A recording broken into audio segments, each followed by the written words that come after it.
They started dividing my estate before the candles were even lit.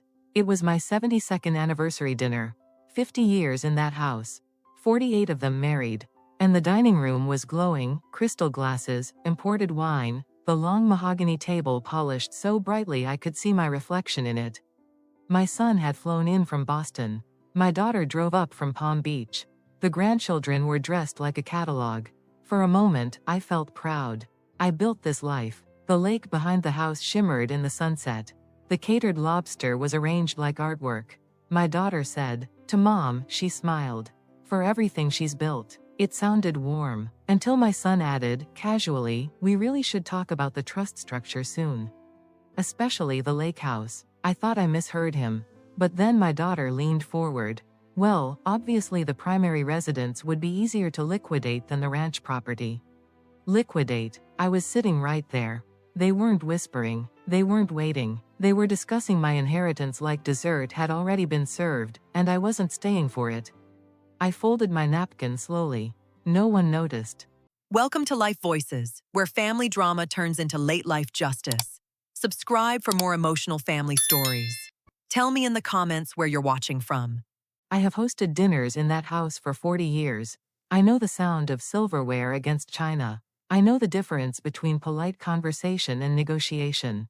And what I heard that night was not celebration.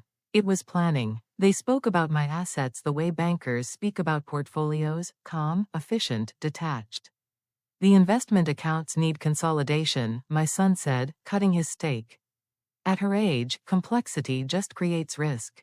At her age, my daughter nodded, and the ranch is sentimental, but financially it makes no sense to maintain long-term. Long-term. I sat there between them, the chandelier reflecting in my wine glass, and realized something chilling. They were not talking about if. They were talking about after. I cleared my throat. You could ask me what I want, I said lightly. They both smiled, the kind of smile you give a child who doesn't understand math. Of course, Mom, my daughter replied. We just mean eventually. Planning is responsible. Responsible. My grandson leaned toward his father. Is that the house with the boat dock? Yes, my son answered. And depending on how it's structured, it may be sold. May be sold. The lake house where I scattered my husband's ashes. The house where I taught all 3 grandchildren to swim. Sold. The conversation rolled over me like I was decorative furniture. Trusts. Tax exposure. Liquidity events. Capital gains. They weren't waiting for my opinion. They were waiting for my absence. I looked around the table. Custom drapes I selected myself. Art I collected over decades. The oil portrait of my late husband watching from the far wall. Did they think I didn't understand money? I built the family business when my husband was recovering from surgery. I negotiated our first commercial lease. I managed payroll during recessions. I protected our holdings during the crash of 2008 while my son was still learning how to balance a checkbook. But now, at 72, I had become a risk. Mom, my son said gently, placing his napkin down, we just want to protect you from being overwhelmed. Overwhelmed. I smiled back. I'm not overwhelmed, I said calmly. I'm listening. That made them pause, only for a second. Then my daughter laughed softly. See? That's what I mean. She takes everything so personally. Personally. It was my life they were restructuring between bites of lobster. When dessert arrived, a towering white cake I hadn't even ordered, my daughter clinked her fork against her glass. We should schedule a meeting with the estate attorney next week, she announced. Just to streamline everything. My son nodded. Yes. Before things get complicated. Before things get complicated, I felt something settle inside me. Not anger. Clarity. They were efficient, organized, united, and completely certain I would comply. The waiter placed a slice of cake in front of me. Vanilla buttercream, my favorite. I didn't touch it. I looked at my children, successful, educated, confident, and realized they were already living in the future without me in it. And that future had itemized values attached to every memory. They thought this was practical. They thought this was love. They had no idea I had already made certain arrangements years ago. No idea that the trust they were so eager to streamline was not structured the way they assumed. No idea that I had never, not once, left control entirely in anyone else's hands. I lifted my fork slowly. I agree, I said. Both of them looked relieved. We should review everything. My son smiled broadly. That's great, Mom. My daughter squeezed my hand. This is for the best. For the best. Yes, it would be, just not in the way they expected. But they kept talking. Once I agreed, the tone shifted completely. My son straightened in his chair. Good. Then we can also revisit the power of attorney. Just in case. Just in case. My daughter added, almost too smoothly, temporary, of course. It's just smart to have someone ready to step in. Step in, as if I were already halfway out. I felt the weight of the room differently now. The walls didn't feel warm anymore. The chandelier light seemed harsher, exposing everything. Who would step in? I asked quietly. They exchanged a glance. Well, my son began carefully, it would make sense for it to be me. Given my experience with finance. Experience. He manages a regional office. I built an empire that still pays his dividends. And what exactly would you be stepping into? I asked. Silence. My daughter reached for her wine. Mom, please don't make this dramatic. Dramatic. No, it wasn't dramatic. It was revealing. In that moment, I understood something with painful precision. They weren't worried about me. They were worried about control. And the most unsettling part? They truly believed they were entitled to it. The house was finally quiet the next morning. No caterers, no grandchildren running down the hallway. No confident voices discussing my long-term structure. Just me, the lake, and the echo of their certainty. I woke before sunrise, as I always do. Habit from years of running a business before anyone else was in the office. I wrapped my robe tightly and walked down the long hallway toward the kitchen. The dining table still held faint impressions where plates had rested. A lipstick mark on one wine glass. My daughter's shade, Bordeaux blush. I remembered buying it for her once. I poured myself coffee and stood by the window overlooking the water. They think I'm fading, I thought. Not because I am, because it would be convenient. I replayed every sentence from the night before. At her age, before things get complicated, just in case, not one of them asked what I wanted. Not one asked if I was afraid. Because in their minds, the transition had already begun. After breakfast, I did something I hadn't done in months. I opened the safe in my study. Not the obvious wall safe, the smaller one hidden behind the lower cabinet panel. The one only I know about. Inside were copies of every trust amendment, every board decision, every contingency clause. 3 years ago, after my husband's passing, I met quietly with a new attorney. Not the family firm, an independent fiduciary specialist from Chicago. I remember telling him, I don't want revenge clauses. I want clarity clauses. He understood immediately. The primary trust was structured in layers. Income distributions, yes. Real estate, yes. But control? Control was tied to conditions. Active involvement, demonstrated responsibility, annual reviews, and one particular clause, the one they never asked about, delayed any transfer of managing authority unless I was declared legally incapacitated by 2 independent physicians. Not by family opinion, not by emotional persuasion, by law. I sat at my desk and opened my laptop. 37 unread emails, most from the foundation, a few from my son, already following up. Let's confirm the attorney meeting. I'll have my assistant coordinate. Efficient. I didn't reply. Instead, I scheduled an appointment of my own. Not with the estate attorney. With the bank's senior trust officer. Then I drafted a short message to my children. Let's meet next Thursday at 10 a.m. at the firm. I'll bring the full documentation. I pressed send. The phone rang almost immediately. My daughter. That was fast, she laughed lightly. Look at you being proactive. Proactive. I've always been proactive, I said calmly. There was a small pause. Yes, well, she continued, this will make everything easier. Easier. For whom? After I hung up, I walked into the living room and stood beneath my husband's portrait. You see this? I murmured softly. They think I didn't prepare. His painted eyes, steady as ever, offered no judgment. Only quiet companionship. I remembered a conversation we had 20 years ago when our son first asked about inheritance. Don't give them everything too easily, my husband had said. Security should teach responsibility, not entitlement. At the time, I thought he was being overly cautious.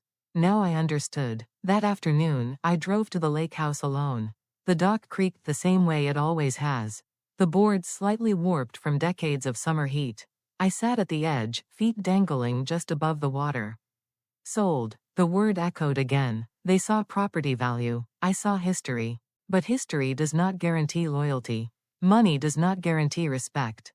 And inheritance does not guarantee wisdom. I took out my phone and called the independent fiduciary.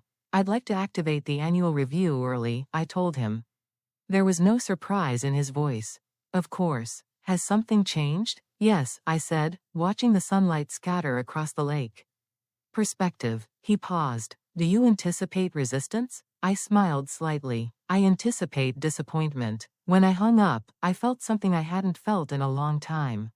Not anger. Not fear. Authority. They thought the process had already begun. They were right. It just wasn't the process they imagined.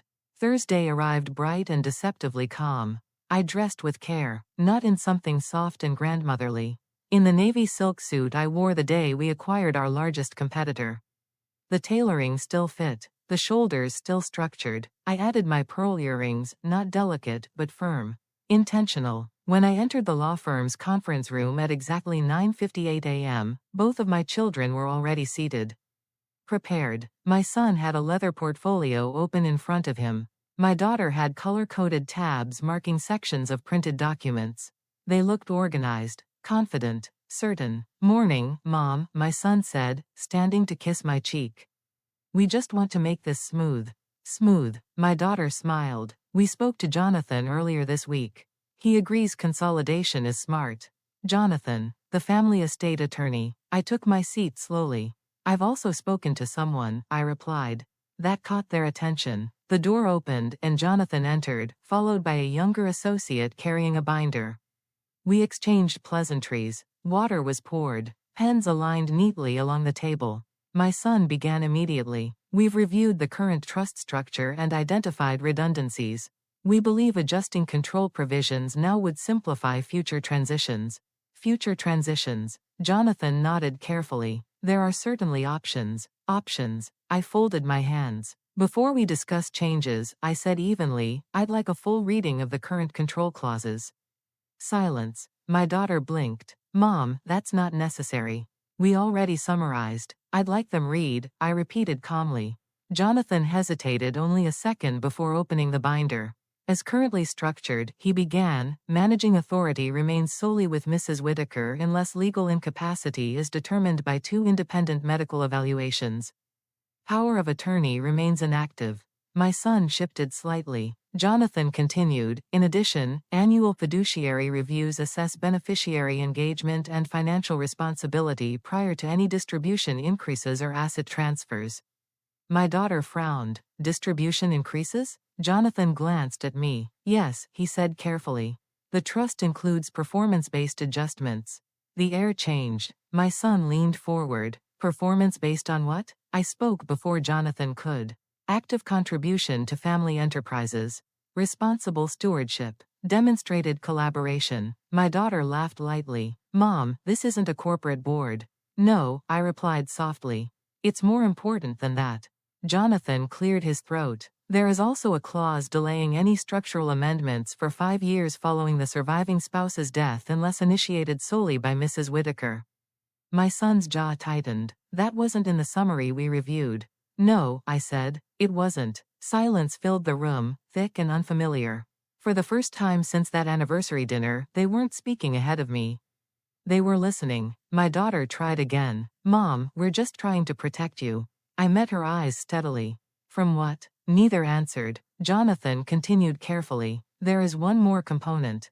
In the event of demonstrated coercion or undue influence attempts, managing authority automatically transfers to an independent trustee for a review period. The word landed. Coercion. My son straightened. No one is coercing anyone. Of course not, I said evenly. But safeguards exist for a reason. Their confidence was thinning now. Not gone, but unsettled. My daughter's tone softened. We just thought it would be responsible to prepare. And I replied. Jonathan closed the binder slowly. As it stands, he said, there is no legal or structural necessity for immediate changes. No necessity. The phrase hovered between us. For months, perhaps years, they had been planning quietly, assuming my cooperation would be automatic. Assuming age meant surrender. I stood. I appreciate your initiative, I said with calm precision. But I am not stepping aside. My son looked frustrated now. Mom, you're taking this personally. I paused at the door. They started fighting over my inheritance during my own anniversary dinner, I said quietly. This isn't personal. I met both their eyes. It's clarity. And for the first time, neither of them had a prepared response.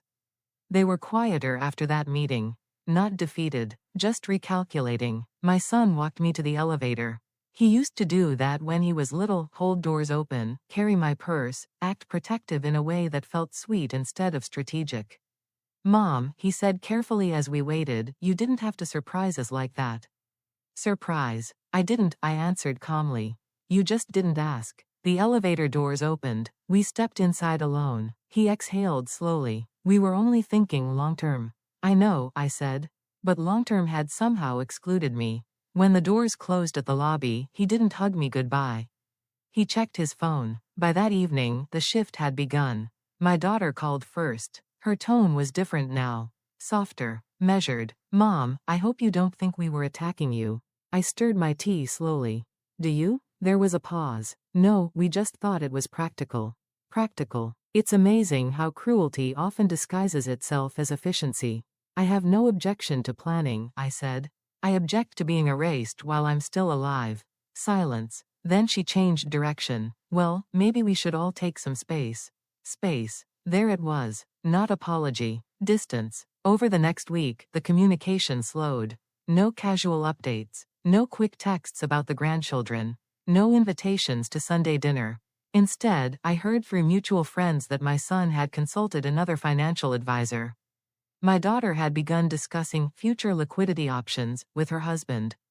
They were nervous, not because they feared losing money, because they feared losing control of the timeline. And that was when I decided to do something unexpected. I stopped explaining myself. No defensive emails, no reassurances, no emotional appeals. I answered politely, briefly, everything is in order. There is no urgency. I'm healthy. The quieter I became, the more unsettled they sounded. My son left a voicemail late one night. Mom, we just want transparency. Transparency. The irony almost made me smile. The following Monday, I met privately with the independent trustee candidate, a woman in her early 50s with a reputation for calm authority. I don't want hostility, I told her. I want neutrality. She nodded. And you believe there may be pressure? I believe there is impatience. She understood immediately. We reviewed the amendment draft I had prepared.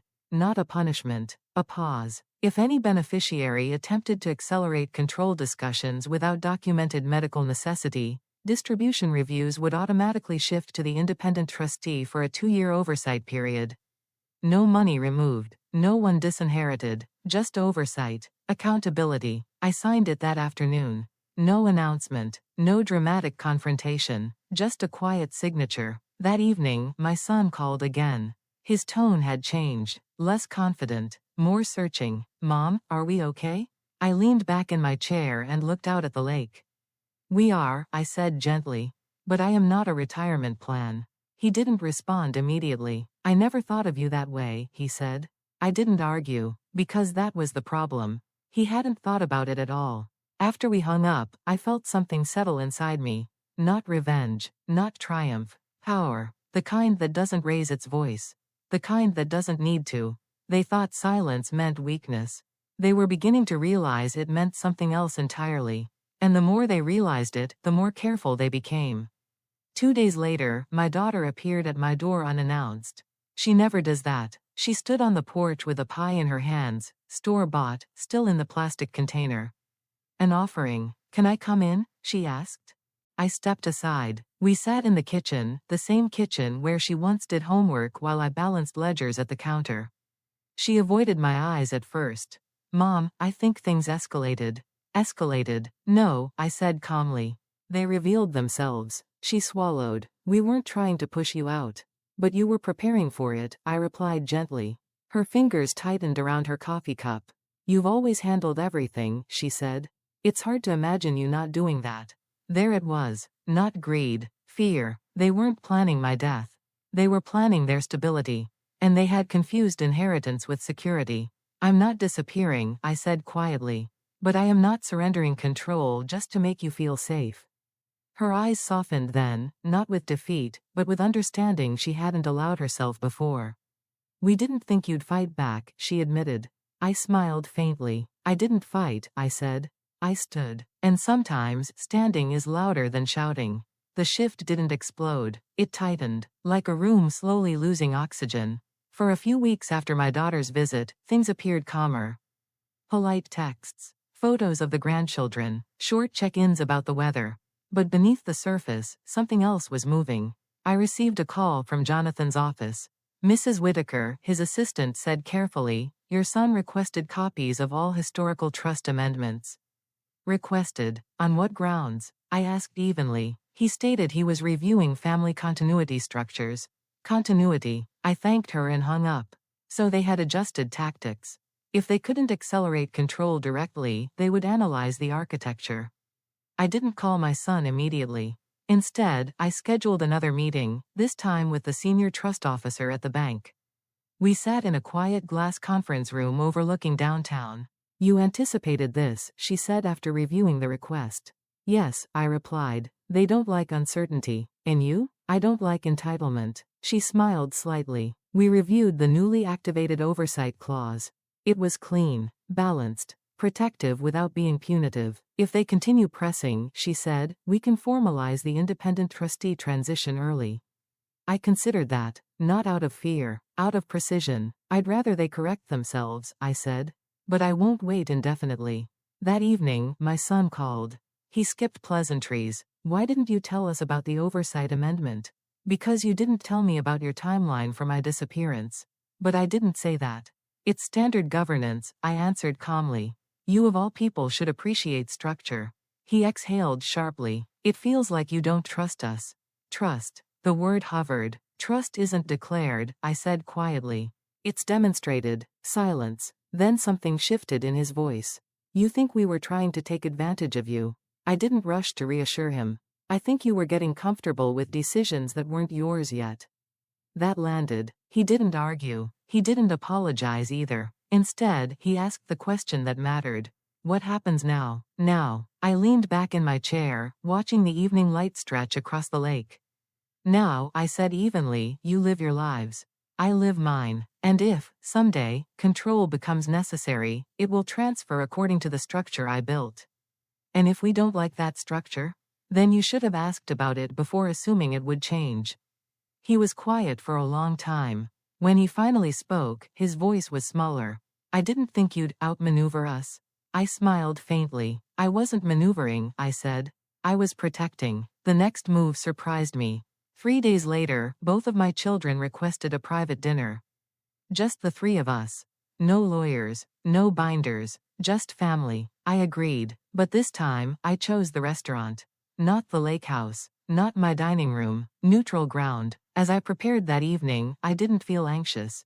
I felt steady, because something had changed. They were no longer discussing my inheritance like it was inevitable. They were beginning to understand it was conditional. And for the first time since that anniversary dinner, I sensed something unfamiliar in their tone. Not strategy, respect. Whether it would last, was another question entirely. And yet, beneath that new respect, I could still feel the calculation. At dinner, they were careful.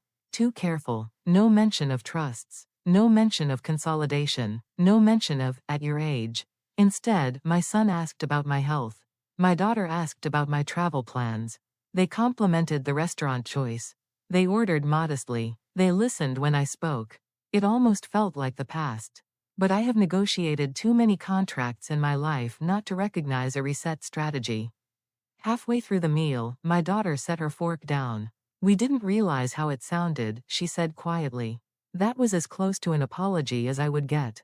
My son nodded. "We moved too fast." Yes, they had. Because speed is what you use when you believe time is on your side. But time, I have learned, belongs to the one who understands it best.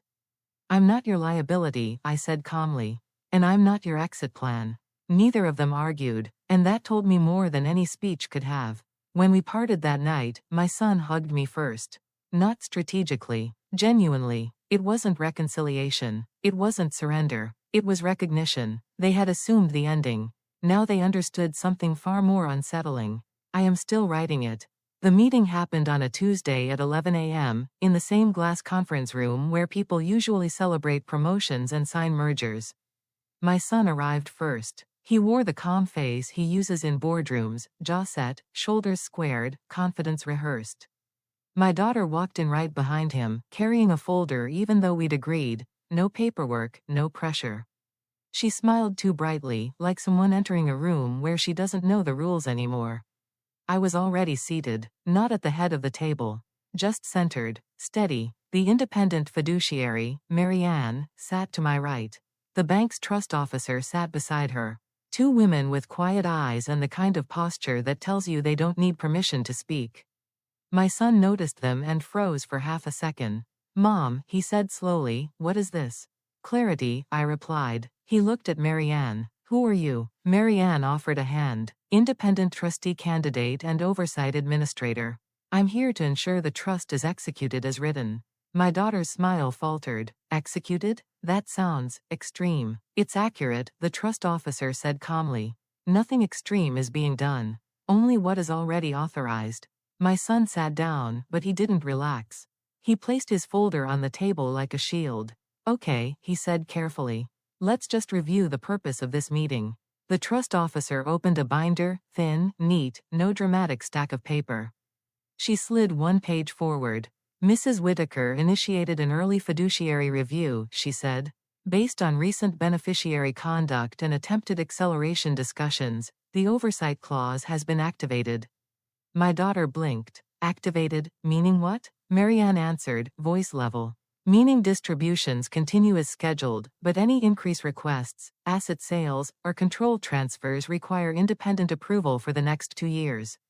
My son's face tightened. 2 years? "Minimum," Marianne said. "If conduct stabilizes and cooperation is demonstrated, the review period can end at 2 years. If not, it extends." My daughter's fingers curled around the edge of her chair. "So we're being punished?" she asked. I spoke gently. "You're being supervised." My son leaned forward. "Mom, we didn't do anything illegal." "No," I said. "You did something worse. You practiced living without me while I was still here." Silence. The trust officer turned another page. "Additionally, any attempt to alter medical competency narratives through family testimony will trigger automatic transfer of administrative control to the independent trustee for a full audit." My daughter went pale. "We never." "I know," I said, cutting in softly. "But you were heading in a direction that made safeguards necessary." My son's voice sharpened. "So what happens to the lake house? The ranch? Are you saying we can't do anything with them?" Marianne didn't look at me for approval. She spoke as if the rules belonged to gravity. "Mrs. Whitaker retains full control. You may propose ideas, but you do not direct assets. And any sale of legacy property requires her written consent and independent review." My daughter swallowed hard. "This is embarrassing." I nodded once. "Good. Embarrassment is an emotion. It means you still have a conscience." My son stared at the binder like it had personally insulted him. Then he asked the question that told me everything. "How do we reverse it?" Not "why did you do this?" Not "what did we do to hurt you?" Not "are you okay?" Just, "how do we reverse it?" That's when I understood the last piece of truth. They didn't fear losing me. They feared losing access. They didn't ask why I did it, I thought, watching their faces tighten. They asked how to undo it. Marianne answered plainly, "You don't. You comply. You rebuild trust through behavior." My daughter's voice cracked. "Mom, this feels like you're choosing strangers over your own children."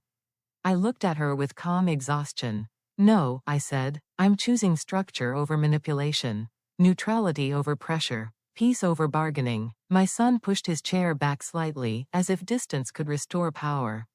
"You're making this cold," he said. I met his eyes. "It was cold first," I replied. "I'm just no longer pretending it's warm." No one shouted. No one slammed a fist.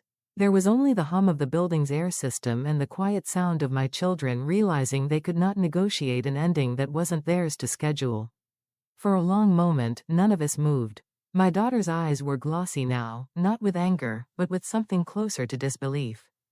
She had always assumed emotion would soften me, that if she looked wounded enough, I would retreat. But this wasn't about emotion anymore. It was about pattern. Mom, she said quietly, we were just trying to be prepared. I was prepared, I answered. Long before you were. My son rubbed his temple, a gesture I've seen him use in high-pressure meetings. You blindsided us. No, I said calmly. You underestimated me. That landed harder than anything else. Because it was true. They had built entire conversations around my decline, without medical proof, without urgency, without even asking how I felt about aging. They assumed 72 meant fragile. They assumed widow meant alone. They assumed mother meant compliant. Marianne closed the binder gently. This isn't permanent hostility, she said. It's a structured pause. A pause. Not exile. Not revenge. A boundary. My son finally leaned back in his chair, the fight draining out of his posture. So that's it, he said quietly. Yes, I replied. No victory. No celebration. Just consequence. And in that silence, I felt something settle over the room that had been missing for weeks. Reality. The drive home felt lighter than I expected. Not because I had won. Because I had stopped negotiating my own dignity. When I walked into the house, the lake was still. The same dock. The same portrait on the wall. Nothing had changed, except the illusion that I was already fading. They think money holds a family together. It doesn't. Money only reveals what was already there. If love is steady, inheritance feels like gratitude. If love is conditional, inheritance feels like strategy. I didn't disinherit them. I didn't punish them. I simply made it clear that my life is not a waiting room for their security. That evening, my son sent a short message. We'll respect the structure. Not warm, not emotional, but honest. That's enough for now. Because here is what I've learned. Inheritance doesn't change a family. It exposes who was preparing for your ending. And I chose peace before they chose profit. Tell me, if you were sitting at that table, would you have stayed silent? Your voice matters here. Share your story below. Subscribe for more emotional family stories. Have you ever lived through something similar? Share in the comments. Your voice matters here.